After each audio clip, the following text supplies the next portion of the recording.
अब फर्जीवाड़ा बंद, सच्चे का होगा बोलबाला। सोशल मीडिया पर गुमनामी नहीं चलेगी, नहीं चलेगा झूठ का केस। फर्जी पोस्ट डालने वाले हो जाएं सावधान, अब नहीं छिप सकेगा चेहरा, उजागर करनी होगी पहचान। अरुणिमा नहीं, अरुण ही लिखना होगा नाम। एंजल प्रिया का उतरेगा मुखौटा। सोशल मीडिया में जो लोग इस्तेमाल करते हैं, जो ग्राहक हैं, उनका वेरिफिकेशन किया जाए। वह वेरिफिकेशन आधार के माध्यम से हो सकता है, वो वेरिफिकेशन मोबाइल के माध्यम से हो सकता है, या वो केवाईसी किसी और माध्यम से हो सकता है। इस बारे में के.एन. गोविंदाचार्य ने 2012 में दिल्ली हाई कोर्ट में याचिका दायर की थी, जिसमें उन्होंने कहा था कि मोबाइल कंपनियों के माध्यम से फेसबुक या सोशल मीडिया के अकाउंट खोलते हैं और उनका ऑथेंटिकेशन होना चाहिए। इससे साइबर जगत में समाज के साथ साथ बच्चों की सुरक्षा भी हो पाएगी। ट्विटर हो या इंस्टाग्राम, सबकी सामने आएगी कुंडली, क्योंकि आधार से जुड़ सकता है आपका फेसबुक। सरकार की तरफ से सुप्रीम कोर्ट में इस याचिका पर सुझाव दिया गया कि अगर सोशल साइट्स को आधार से लिंक किया जाएगा तो तमाम जो अश्लील कंटेंट या आतंकी कंटेंट एस्टेब्लिश किए जाते हैं उनका आधार पता चल सकता है। हालांकि फेसबुक ने इसका विरोध किया था। फेसबुक ने कहा कि अगर 12 अंकों का आधार नंबर इससे लिंक किया जाता है तो ये लोगों की गोपनीयता का हनन होगा।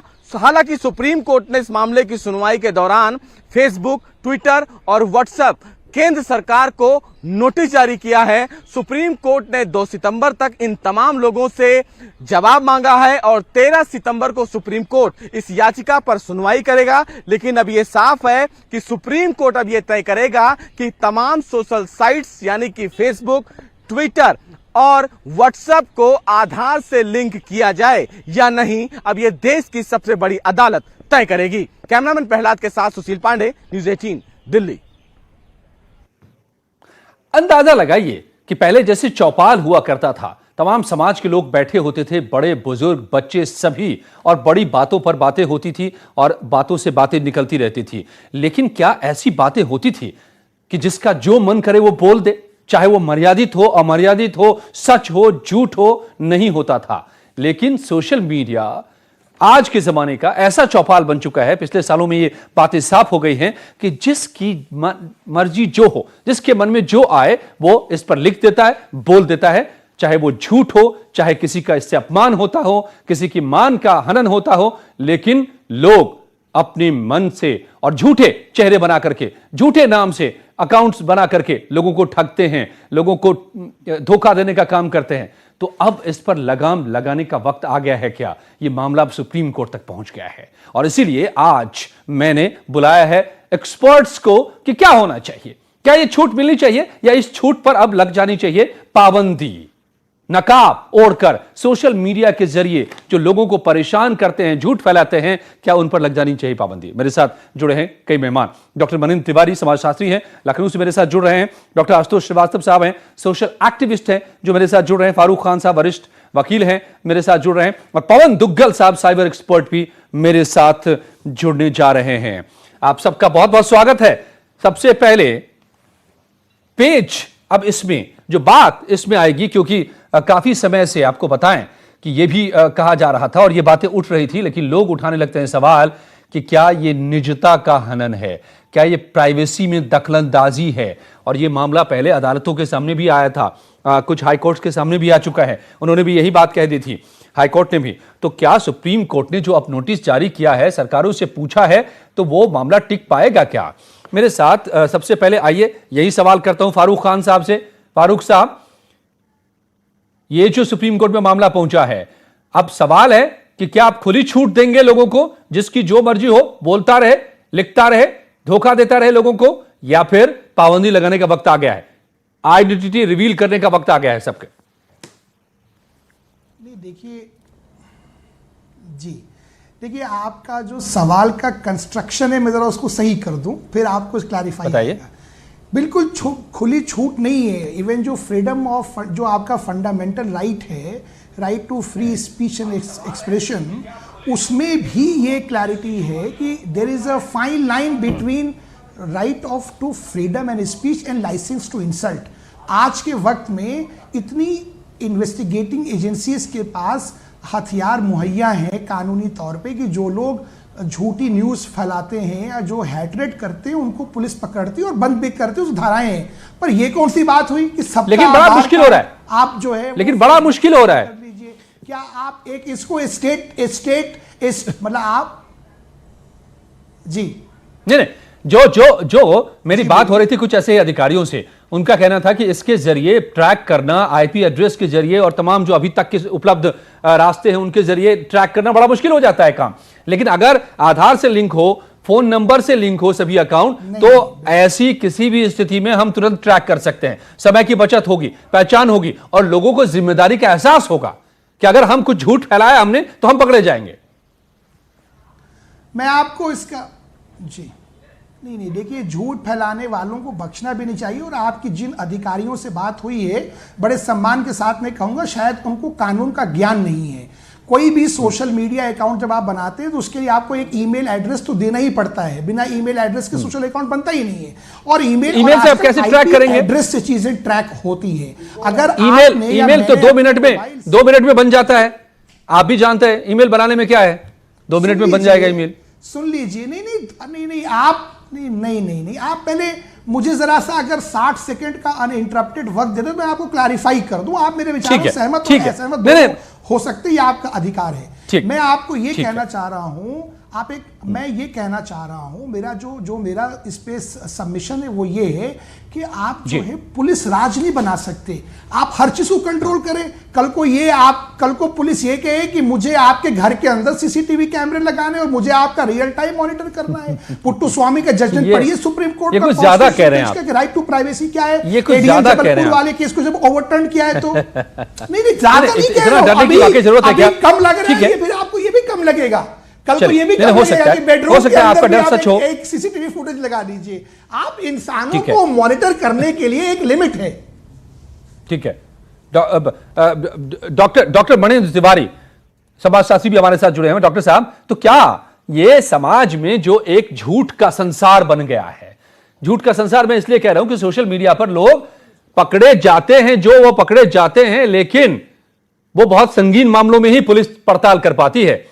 ज्यादातर मामलों में लोगों को जो मर्जी होता है वो अपना बोलकर लिखकर निकल चलते हैं वो, और एक सब कुछ घूमता रहता है सोशल मीडिया में।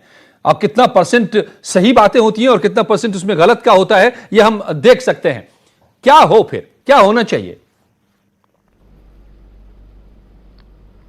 वास्तव में जो आज आप बात कर रहे हैं कि निराधार चीजों को आधार के द्वारा हम खत्म कर दें, ये बहुत सही भी है। और आज जो सामाजिकरण का एक जरिया सोशल मीडिया बन गई है, बहुत सारी चीज़ें बच्चों के बीच में हम निराधार चीज़ें उनके मानस में बैठ जा रही हैं, चाहे सांप्रदायिक विद्वेष हो या बहुत सारे ऐसी कुछ राज्य संस्था के संबंध में चीज़ें हैं जो निराधार तरीके से हैं। आज हमारी एक पीढ़ी को जो ओवर इंफॉर्मेशन है, इसके कारण एक दिशाहीनता का बोध हो रहा है। और इसके लिए अगर कोई व्यक्ति कोई कमेंट कर रहा है, कुछ लिख रहा है, तो वो आदमी क्यों बचना चाहता है? इसमें ऐसी कौन सी प्राइवेसी है? जब आप राशन लेने जाते हैं तो आपका आधार कार्ड जुड़ता है, तब ठीक है। जब आपको कोई सब्सिडी लेनी होती है तब आधार कार्ड का जुड़ना ठीक है। जब आप अमेरिका का वीजा लेने जाते हैं, आपका सोशल अकाउंट चेक होता है, तब आपकी प्राइवेसी पे कोई फर्क नहीं पड़ता है। लेकिन जब देश की सुरक्षा और आने वाली पीढ़ियों के बचाव की हम बात करते हैं तो आपकी प्राइवेसी आ जाती है। वो प्राइवेसी किसी पॉजिटिव काम के लिए आपकी नहीं है। बहुत जरूरी है कि इनमें किसी को एक कंट्रोल हो, एक नियंत्रण हो। जिस देश में पुलिस केवल एक नॉर्मल पुलिसिंग नहीं कर पाती है, वो इतनी चीजों की अगर जांच करेगी तो आपके बाकी अपराधों की जांच कैसे करेगी? फारूक साहब ने तो बहुत आराम से कह दिया कि पुलिसिंग है, उसके ऊपर खर्चा नहीं आता है क्या? प्रति व्यक्ति पुलिस का खर्चा नहीं है। तो जब हमारे पास ऐसे संसाधन मौजूद हैं कि हम आधार के थ्रू कंट्रोल कर सकते हैं, जब आप इनकम टैक्स पेयर से जब आप आधार को आप पैन से जोड़ते हैं तब वो निजता का हनन नहीं होता है। जब राशन लेने के लिए आप जाते हैं तो निजता का हनन नहीं होता है। जब आप किसी अस्पताल में जाते हैं, अपनी प्रोफाइल को देखते हैं, तब निजता का हनन नहीं होता है। जब बच्चों के भविष्य की बात है, परिवार के भविष्य की बात है, समाज के भविष्य की बात है, तो उसको आप निजता का हनन कैसे मान सकते हैं? ठीक है, क्योंकि व्यक्ति भी समाज के ही डॉक्टर आशुतोष श्रीवास्तव, तो इसमें ऐसा कोई निजता। ठीक है, ठीक है डॉक्टर आशुतोष श्रीवास्तव, क्या सच में ये निजता का हनन हो जाएगा जो फारूक कह रहे हैं, या जरूरत है कि एक किस्म का अनुशासन लागू हो? देखिए, इसमें 2-3 बातें मैं बहुत स्पष्ट रूप से कहना चाहूँगा। जहाँ तक सरकार की बात है, तुलसीदास जी ने कहा है समर्थ को नहीं दोष गोसाई, तो जो चाहें वो कर लें, कोई उनको रोकने वाला नहीं है। लेकिन जब आप बात करते हैं आधार जैसी बहुत ही व्यक्तिगत इन्फॉर्मेशन जिसमें आपका बायोमेट्रिक तक है, वो इन्फॉर्मेशन आप इंटरनेशनल एजेंसीज को एक्सेस दे रहे हैं। जब आप फेसबुक को देते हैं, जीमेल को देते हैं, ट्विटर को देते हैं, तो ये सिर्फ भारत सरकार का राशन कार्ड डिपार्टमेंट या भारत सरकार का कोई दूसरा डिपार्टमेंट नहीं है, ये इंटरनेशनली अवेलेबल डेटा है। कैम्ब्रिज एनालिटिका की हिस्ट्री आप भूल गए होंगे, हमें लगता है, जब इस तरीके की बात आप कर रहे हैं। निजता एक चीज़ है कि हम क्या करते हैं वो किसी को पता चले ना चले। दूसरी एक बड़ी खतरे इसमें है, चूंकि बायोमेट्रिक इन्फॉर्मेशन आप इंटरनेशनल प्लेयर्स को दे रहे हैं, क्या गारंटी है कि आईएसआई, सीबीआई और केजीबी हमारा थंबप्रिंट यूज नहीं कर लेगा, हमारा आईरिस का डेटा यूज नहीं कर लेगा? तो ये बहुत महत्वपूर्ण चीज है। आपको जो डर है, पवन दुग्गल साहब से भी जरा मैं समझ लेता हूं, आपको लगता है कि ये इस तरह के डेटा को जो चाहे वो फोन नंबर हो, चाहे वो यूआईडी आधार हो, या फिर आपका कोई भी गवर्नमेंट इश्यूड आईडी हो, पैन नंबर हो या कुछ, ये देने से हम खतरे में पड़ सकते हैं? डॉक्टर दुग्गल, पवन दुग्गल साहब, आप सुन पा रहे हैं मुझे?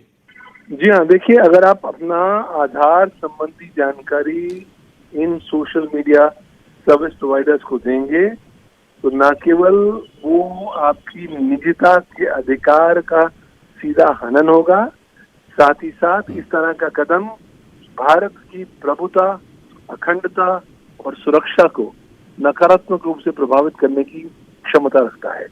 देखिए, यह जब डेटा बाहर जाएगा विभिन्न प्रकार के सर्विस प्रोवाइडर्स इस सर्वर्स पर, तो उसे विभिन्न प्रकार के फॉरेन सिचुएटेड स्टेट और नॉन स्टेट एक्टर्स एक्सेस कर पाएंगे। एक्सेस होने का सीधा तात्पर्य यह है कि उसका इस्तेमाल करते हुए कहीं ना कहीं आधार के सिस्टम को टारगेट किया जा सकता है। तो इसलिए मुझे नहीं लगता कि बहुत जल्दबाजी में ये कदम उठाना चाहिए। और वैसे भी जब तक आपके पास डेटा लोकलाइजेशन संबंधी कानून नहीं है जो विवश करे कंपनियों को कि अपना डेटा भारत के अंदर रखें, तब तक इस तरह के कोई भी स्टेप का कोई कानूनी औचित्य नजर नहीं आता। वैसे भी कहीं ना कहीं ये एक पहलू है पवन दुग्गल साहब, ये एक पहलू है कि इस डेटा का इस्तेमाल गलत तरीके से हो सकता है, हमारे ही खिलाफ इंटरनेशनल एजेंसीज कर सकती हैं। एक पहलू है, अगर डेटा लोकलाइजेशन जैसी बात हो तो शायद ऐसा नहीं हो। लेकिन जो दूसरा पहलू है, दैट इज मोरल इशू या फिर सोशल इशू। अब हमारे पास सोशियोलॉजिस्ट है, वो कह रहे हैं कि भैया आप क्या छूट दे दोगे सबको कि जिसकी मर्जी में जो आए बोलता रहे, किसी को ट्रोल करे, फर्जी नाम से अकाउंट खोले, फर्जी चेहरे से लोगों को ठगे, कहीं पर तो कोई पाबंदी लगानी पड़ेगी दुग्गल साहब? तो पाबंदी लगाने के और रास्ते भी तो है ना जिसका इस्तेमाल किया जा सकता है। मसलन कि अगर भारत फेक न्यूज को संदर्भ में एक नया कानून लेकर आए, या भारत के सूचना प्रौद्योगिकी कानून में नए प्रावधान लेकर आए जो फेक न्यूज को टारगेट कर सके, पहली बात। दूसरा बात, जो भारत के वर्तमान इंफॉर्मेशन टेक्नोलॉजी एक्ट के अंतर्गत जो इन सर्विस प्रोवाइडर्स की लाइबिलिटी संबंधी प्रावधान है, धारा 79 IT एक्ट के, उसके अंदर संशोधन करने की जरूरत है। अभी क्या ये सर्विस प्रोवाइडर केवल तमाशबीन बन जाते हैं। उनका कहना है कि साहब सुप्रीम कोर्ट ने बोला चुपचाप बैठ जाओ, या तो सरकार ऑर्डर करे या अदालत ऑर्डर करे तो हमका काम करना, वरना कुछ मत करना। तो ये तमाशबीन बन जाते हैं और उनके नेटवर्क पर लगातार गदर मचता रहता है। वो पोजीशन को हमें बदलना पड़ेगा। इनको हिदायत और क्या इनको मैंडेट करना पड़ेगा कि ये फला कदम उठाएं ताकि उनके नेटवर्क पर इस तरह के दुरुपयोग ना हो सके। और द मोमेंट उनको इन्फॉर्म किया जाए, विद इन 2 से 4 घंटे में वो जो भी फेक न्यूज का डिसेमिनेशन है उसको बंद करें। तो रास्ते और भी बहुत हैं, बट अगर आप कुछ ऐसे रास्ता करेंगे जहां पर आप नॉर्मल जानकारी नहीं बल्कि सेंसिटिव पर्सनल डेटा जो आपका आधार संबंधी डेटा है उसका अगर आप विवश करेंगे लोगों को कि आप उसको सोशल मीडिया अकाउंट के साथ जोड़ दें, तो कहीं ना कहीं राष्ट्रीय सुरक्षा के साथ खिलवाड़ करने की क्षमता रखते हैं हम लोग। धन्यवाद आपका दुग्गल साहब जोड़ने के लिए। फारूक खान साहब, तो एक बात जो दुग्गल साहब मान रहे हैं कि ठीक बात है, ये वल्नरेबल हो जाएंगे डेटा जो आप लोग कह रहे हैं, लेकिन दूसरी तरफ ये भी है कि बंदिश की जरूरत तो है, खुली छूट तो नहीं दी जा सकती जो डॉक्टर मनीष तिवारी जी कह रहे हैं, ये तो मानेंगे आप? जी हाँ, देखिए ऐसा है, खुली छूट है भी नहीं। शायद मैं आप लोगों को बात समझा नहीं पाया। इंफॉर्मेशन टेक्नोलॉजी एक्ट और हमारी इंडियन पीनल कोड में एप्रोप्रिएट प्रोविजंस हैं, और आए दिन एज अ लॉयर मैं रोज ट्रायल में देखता हूं कि ट्विटर से, फेसबुक से, व्हाट्सएप से डेटा एक्सट्रैक्ट होकर चार्जशीट में पुलिस लगाती है। हम लोग एविडेंस देखते हैं, रोज देखते हैं। तो ये कहना कि खुली छूट है, ये गलत है। ये काम देखिए आप हाँ, सरकार को क्या चाहिए? सरकार को और कड़े अधिनियम बनाने चाहिए कि जो भी ये इंटरनेशनल जो कंपनी, ज्यादातर इंटरनेशनल कंपनीज हैं, कि ये अपना जो हमारा डेटा है, ये पहले तो ये जैसा भी दुग्गल साहब कह रहे थे कि ये इस मिनेस को वहां कंट्रोल करें। उसके बाद तत्परता से जब भी कोई हमारी इन्वेस्टिगेटिंग एजेंसी अगर कोई डेटा मांगे तो तत्परता से ऐसा अधिनियम हो कि आपको 12 घंटे में, 10 घंटे में, 24 घंटे में वो सूचना उपलब्ध करानी होगी। दूसरी बात जो बहुत इंपॉर्टेंट है, देखिए हम लोगों को समझना होगा कि 9 जजेस की खंडपीठ माननीय उच्चतम न्यायालय ने राइट टू प्राइवेसी को फंडामेंटल राइट माना है, आपका मौलिक अधिकार माना है। इसको भी उस जजमेंट को पढ़िएगा तो समझ में आएगा कि प्राइवेसी फिटिंग ह्यूमन एग्जिस्टेंस से। तो जहां तक बात देश हित की है, जहां तक बात देश हित की है, उसके लिए एप्रोप्रिएट प्रोविजन कानून में मौजूद है। ठीक बात है। मनीष जी, तो आप मानेंगे कि कोई रास्ता ऐसा निकालने की जरूरत है कि निजता का हनन नहीं हो, प्राइवेसी में नहीं दखलंदाजी हो, लेकिन पाबंदी भी लगे? ये हो सकता है कि उनको बायोमेट्रिक इंफॉर्मेशन ना दी जाए, आधार के साथ नाम और बाकी इंफॉर्मेशन दी जाए, और उसमें कोई दिक्कत भी नहीं है। आखिर हमें कश्मीर में जब 370 की बात की स्थिति को संभालना होता है तो क्यों सोशल मीडिया को बंद करना पड़ता है? देखिए जो चीज फंक्शनल है वो सामने दिख रही है। आज समाज में आपको देखना है कि कितनी तेजी से अफवाहें फैलती हैं, उससे सही बात है, समय इतना ही है का हनन होता है। बातें बहुत साफ है, बातें बहुत साफ है कि हमें कहीं न कहीं एक लक्ष्मण रेखा खींचनी होगी। सोशल मीडिया का मतलब यह नहीं कि आप उसका गलत इस्तेमाल करें, अपनी मर्जी से जो मन हो वो आप बोलें, लिखें या लोगों को बदनाम करें या ठगें किसी को, लेकिन इस पर पाबंदी लगाने के ऐसे तरीके अपनाने पड़ेंगे कड़ाई के साथ, जिससे प्राइवेसी में भी दखलंदाजी नहीं हो, निजता का किसी का हनन नहीं हो। यह भी देखना होगा, देखना होगा। सुप्रीम कोर्ट में मामला है, सुप्रीम कोर्ट ने नोटिस जारी किया है सरकारों को, सरकार क्या जवाब देती है और क्या निकल करके आता है। धन्यवाद आप सबका मेरे साथ जुड़ने के लिए। जारी है खबरों का सिलसिला।